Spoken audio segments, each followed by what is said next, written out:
What's going on, everybody? It's your boy J Mang back checking in with the people. And today we talking PlayStation Now. So it looks like Sony will be dropping the PlayStation Now service on August 15th, 2017 from these select devices. They listed PlayStation 3, PlayStation Vita, PlayStation TV, all 2013, 2014, and 2015 Sony Bravia TV models, all Sony Blu-ray player models, and all Samsung TV models. It also says additionally, 2016 models of the Sony Bravia TVs will be discontinued on April 1st, 2017. So this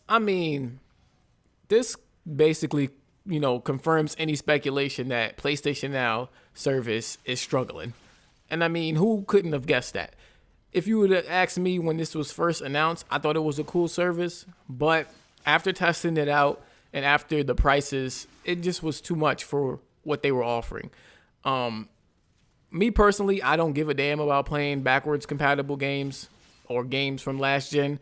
I kept my PS3 for that reason, and I rarely play that. There's a few games that I went back to earlier in the generation, but there's so many games coming out these days that I don't even have time for the PS4 games, let alone go back and play the PS3 games. But if you were a fan of backwards compatibility, first of all, this isn't even the best backwards compatibility option, if you even want to call it that. What Xbox is doing is definitely a better backwards compatible option. And what Sony is doing is charging you to play old games, which some you might even own. So right there, it was already on shaky grounds. And then I believe the service for a year is $100. And I think you can also get a package for a few months and it's like $20 or $30. But it's too expensive if you ask me. $100 for a year to play some old ass games? Like, get the hell out of here with that. Now, if this is a sign that maybe they will be coming down on the price because they won't have to offer the service for all those other platforms, then that's a good thing because cheaper is always better for the consumer.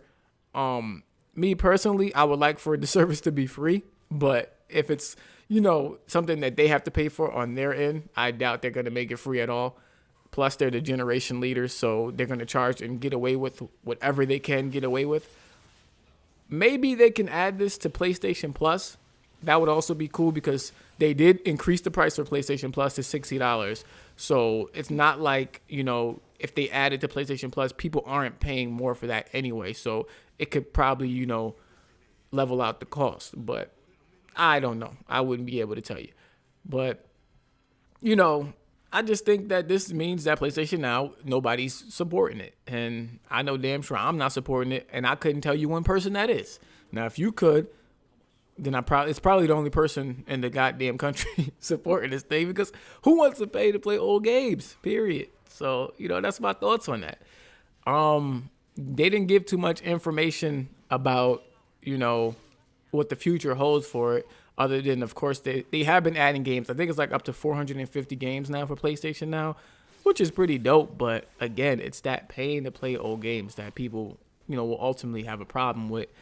And that's tough, it's tough. And then the streaming aspect. Now, internet, of course, services are getting better and better as the years go on. But you got some countries who can't support this. And now that I think about it, I think even some countries that they listed that the service will be coming to still don't have the service. So, there's some issues going on there with this. And, while it was a great idea from jump, I just think we are far away from a streaming only service for, playing our games. And maybe one day they'll come out with traditional backwards compatibility for PlayStation 3 games on PS4. But hearing about them spending millions of dollars on this service, I think they're trying to die with the ship here, and they don't want to, let it die that fast. But, they might end up losing more money in the long run if they keep on going with this thing. And they should just kill it off now because the writing's on the wall. They should just kill it off now and be done with it and move on with it.